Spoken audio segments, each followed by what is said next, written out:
एक, यदि आप बलात्कार के कगार पर हैं तो उसके अंडकोश को जितना हो सके जोर से मारें और देखें कि वह कैसे नीचे गिरेगा, और यदि वे समूह में हैं तो इस बहादुर स्टंट को न करें बल्कि उन्हें बताएं कि आपको एचआईवी है।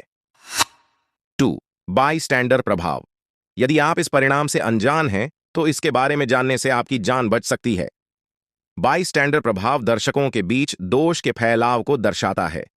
जब कोई डकैती या लड़ाई के किनारे खड़ा होता है तो वे हस्तक्षेप नहीं करेंगे क्योंकि वे दूसरों की सहायता करने की आशा करते हैं। जब आप लड़ाई में हों, लूटे जा रहे हों या इससे भी बदतर हो तो दूसरों से आपकी मदद की उम्मीद न करें। वे इससे बचना चाहेंगे। इसके बजाय उन्हें आंखों में देखें, उनकी मदद मांगें, विशेष रूप से उन्हें निर्देशित करें। यह किसी और की मदद करने में सक्षम होने की भावना को हटा देता है, जैसा आपने उनसे विशेष रूप से पूछा था। 3. चाकू के घाव से चीजों को हटाने से खून की कमी अधिक होती है, जिससे पीड़ित के मरने की संभावना बढ़ जाती है। उस वस्तु को अकेला छोड़ देना चाहिए। इससे छुटकारा पाने की कोशिश मत करो। 4. प्लेन से उतरने से पहले अपनी लाइफ जैकेट को फुलाएं नहीं। आपातकालीन जल लैंडिंग के मामले में अपने फुलाए हुए जीवन जैकेट के साथ तैयार रहना एक अच्छा विचार नहीं है। कई एविएशन सेफ्टी एक्सपर्ट्स के मुताबिक ऐसा करने से आपके लिए हालात और खराब ही होंगे। यह इस तथ्य के कारण है कि जैसे ही विमान डूबना शुरू होता है, केबिन के अंदर का पानी आपको छत तक धकेल देगा। आप वहां से सहायता के बिना आगे बढ़ने में सक्षम नहीं होंगे। इसीलिए अपनी लाइफ जैकेट पहनें और विमान से बाहर निकलने के बाद ही इसे फुलाएं।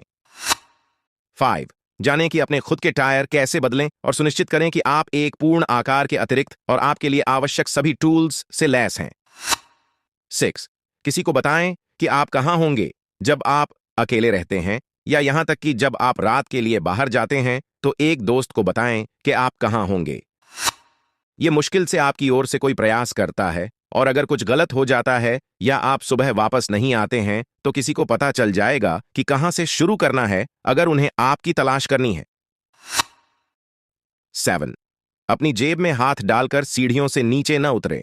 आपको अपने सिर की रक्षा करने या अपने गिरने को रोकने के लिए अपने हाथों की आवश्यकता है। 8. ज्यादातर गलतियां इसलिए होती हैं क्योंकि हम तेज होना चाहते हैं।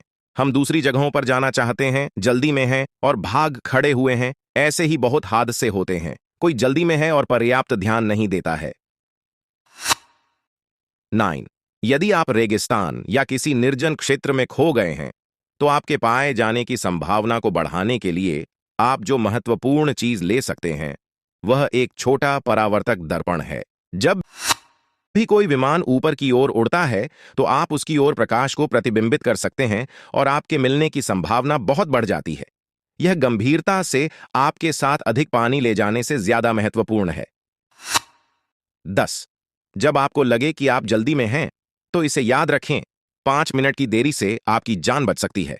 क्या उन 5 मिनट को बचाना वाकई इसके लायक है? कभी कभी ऐसा हो सकता है, लेकिन अगर ऐसा नहीं है तो एक गहरी सांस लें और धीमी गति से चलें। 11. उस डूबती गाड़ी से बाहर निकलना। यह महत्वपूर्ण है कि आप जितनी जल्दी हो सके एक दरवाजा खोल दें, इससे पहले कि पानी का दबाव असंभव बना दें। यदि आप ऐसा नहीं कर सकते हैं तो एक खिड़की तोड़ दें। यदि इनमें से कोई भी विफल हो जाता है तो शांत रहें और कार में पानी के बहने की प्रतीक्षा करें। एक बार पर्याप्त आने पर दबाव बराबर हो जाएगा और दरवाजा खुल जाना चाहिए। 12. अगर आप पानी में गिर जाते हैं तो घबराएं नहीं।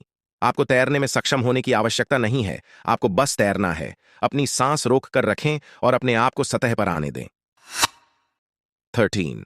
हमेशा, मेरा मतलब हमेशा, अपनी आंत की प्रवृत्ति को सुनो। वे आपके पहले संकट कॉल सिग्नल हैं। उन्होंने मुझे कभी असफल नहीं किया, मेरा मतलब है